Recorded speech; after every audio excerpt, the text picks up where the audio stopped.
If you can understand English but struggle to speak it, the problem may not be your English at all.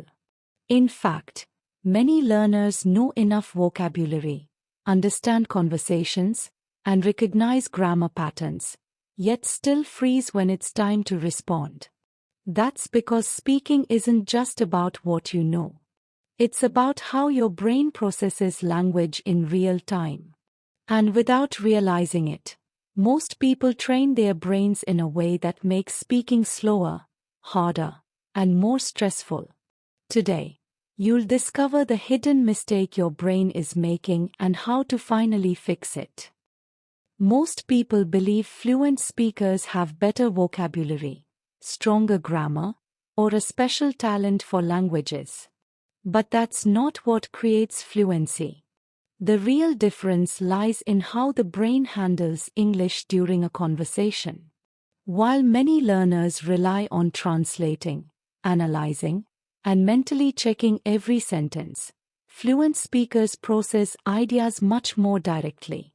In this video, we'll uncover why your current learning method may be slowing you down, how your brain actually processes conversations, why translation becomes a habit, and how to rebuild your speaking system so English starts feeling natural instead of exhausting.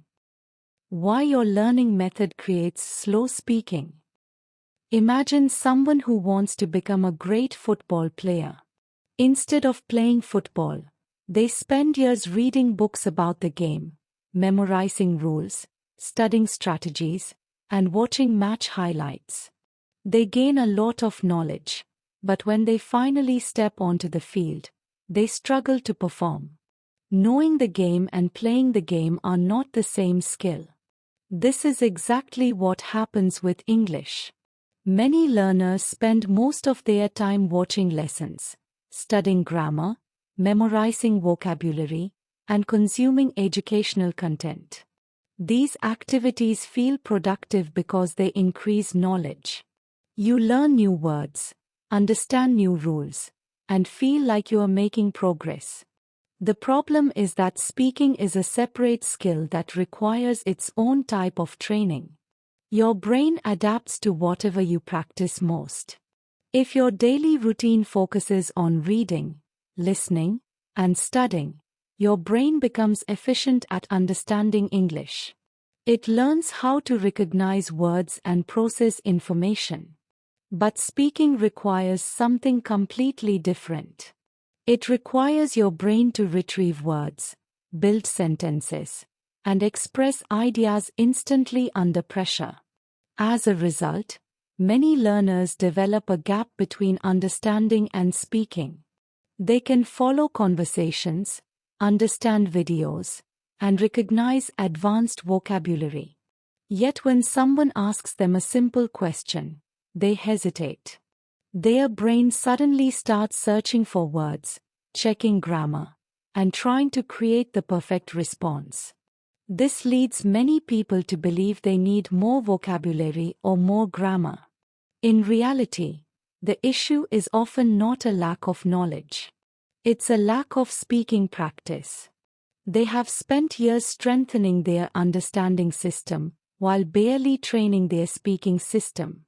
And when this imbalance continues long enough, the brain develops another habit that becomes an even bigger obstacle.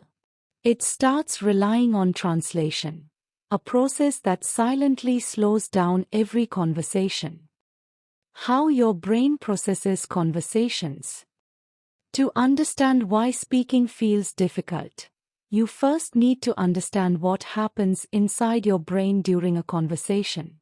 When someone asks you a question, your brain has only a few seconds to understand the message, organize a response, find the right words, and turn those words into a sentence. All of this happens almost instantly. For many learners, this process becomes much slower because the brain is performing extra steps. Instead of moving directly from an idea to English, it first analyzes the message, then creates a response in the native language, translates it into English, checks grammar, and finally decides whether the sentence sounds correct. Each step may take only a moment, but together they create hesitation. Think of it like taking 5 connecting flights to reach a destination that could have been reached with one direct flight. The destination is the same, but the journey becomes longer, slower, and more exhausting. This is exactly what happens during many English conversations. The problem becomes even more noticeable when conversations move quickly. While you are still building one sentence, the other person has already said something new. Now your brain is trying to process fresh information while finishing the previous response. This creates pressure, and pressure often makes speaking feel even harder. What's interesting is that your brain isn't making a mistake. It's simply using the system it has practiced the most. If you've spent years translating, analyzing grammar, and carefully constructing sentences, your brain assumes that's the correct way to communicate. It follows the same path automatically every time you speak. This is why understanding English and speaking English can feel like two completely different abilities. Understanding gives your brain time to process information. Speaking demands immediate action. And because most learners repeatedly use this slow processing system, the brain eventually turns it into a habit. That habit is translation, and it becomes one of the biggest barriers to fluent speaking. Why translation becomes a habit? Most learners don't decide to translate consciously. The habit develops naturally because it feels helpful in the beginning. When you first learn English, your brain connects every new English word to an equivalent word in your native language. This makes learning easier because your brain already understands the meaning through an existing language system. At first, this approach works well. You see an English word, think of its meaning in your native language, and understand it. But over time, something unexpected happens. Instead of using English directly, your brain becomes dependent on this extra step. Translation stops being a learning tool and starts becoming a permanent part of the speaking process. Imagine someone asks you a simple question in English. Rather than responding immediately, your brain often follows a longer route. It understands the question, converts it into the native language, creates an answer in the native language, and then translates that answer back into English. All of this can happen within seconds, but it still creates delay. The problem isn't just speed. Translation also consumes mental energy. While your brain is busy converting languages, it has fewer resources available for listening, responding, and maintaining the flow of the conversation. That's why many learners feel mentally exhausted after speaking English for only a short period of time. What's even more frustrating is that translation becomes automatic. After repeating the process thousands of times, your brain starts doing it without permission. You may know that translating slows you down, but your mind still falls back into the same pattern because it has been reinforced for years. This explains why some learners know hundreds or even thousands of English words but still struggle to speak smoothly. Their knowledge is not the problem. The problem is that every thought must pass through a translation filter before it can be spoken. The good news is that fluent speakers don't rely on this filter. Their brains operate in a very different way, and understanding that difference changes everything. How fluent brains think differently. When people hear a fluent speaker, they often assume that person knows more vocabulary, has mastered grammar, or possesses a natural talent for languages.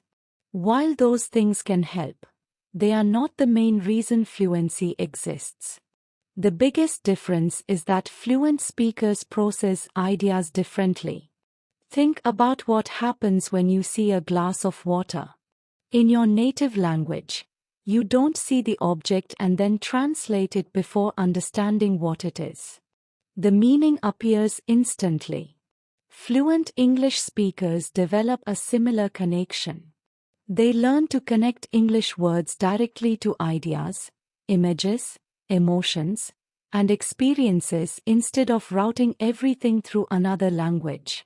This connection changes the entire speaking process. When they want to express an idea, they don't first build the sentence in their native language and then convert it into English. The idea itself triggers the English words. Because there are fewer mental steps involved, responses come faster and feel more natural. Another important difference is that fluent speakers are not constantly monitoring every sentence. Many learners try to check grammar while speaking, searching for mistakes before the sentence even leaves their mouth. Fluent speakers focus more on communication than perfection. Their attention stays on the conversation, not on analyzing every word. This doesn't mean they never make mistakes. In fact, mistakes still happen. The difference is that they keep moving forward instead of stopping to fix every small detail. Their brains prioritize expressing ideas clearly rather than producing good sentences. Over time, this creates a powerful cycle. The more they think directly in English, the stronger the connection becomes. The stronger the connection becomes, the less they depend on translation. And the less they translate, the faster and smoother their speaking gets. The encouraging part is that this ability is not reserved for a special group of people. It's simply the result of training the brain in a different way. How to rebuild your speaking system. Now that you understand the real problem, the solution becomes much clearer. If your brain has been trained to translate, analyze, and hesitate before speaking, then the goal is not to learn more English. The goal is to train a new speaking system. Just as habits are built through repetition, they are also changed through repetition. The first step is to practice expressing ideas instead of recalling rules. When you think about a topic, try describing it directly in English using the words you already know. Don't stop because a perfect word doesn't come to mind. Use simpler language and keep moving. This teaches your brain that communication matters more than perfection. The second step is reducing dependence on translation. Whenever possible, connect English words directly to meanings, images, and situations. When you hear the word apple, try seeing the object in your mind instead of thinking of the equivalent word in your native language. This small shift strengthens the direct connection that fluent speakers rely on. The third step is creating regular speaking practice. Many learners spend hours consuming English and only a few minutes producing it. Reverse that pattern. Speak about your day, explain ideas aloud, summarize videos, or answer imaginary questions. The more often your brain retrieves English under real conditions, the stronger your speaking system becomes. Most importantly, give yourself permission to make mistakes. A brain focused on avoiding mistakes becomes cautious and slow. A brain focused on communicating becomes flexible and confident. Fluency is not the result of perfect English. It is the result of repeated communication. So if you've been telling yourself that you are bad at English, it's time to change that belief. Your English was never the real problem. The issue was simply the system your brain had been practicing.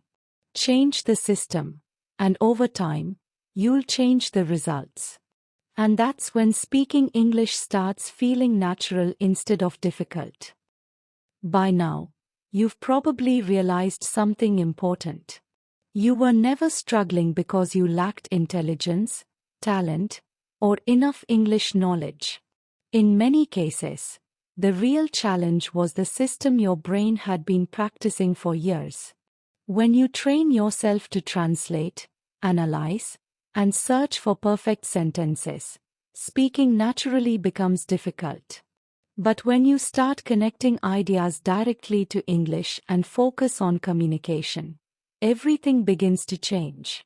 Remember, fluency isn't built by knowing more and more English. It's built by teaching your brain to use the English you already know. If this changed the way you see your English, consider hitting subscribe and staying connected for more.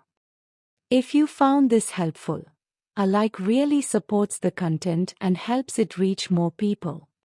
You can share this with someone who understands English but still struggles to speak naturally. Try writing one simple sentence in English in the comments, without translating, just your thoughts. If you want to keep improving step by step, turn on the bell icon so you do not miss what comes next. Thank you for watching and putting in the effort to improve.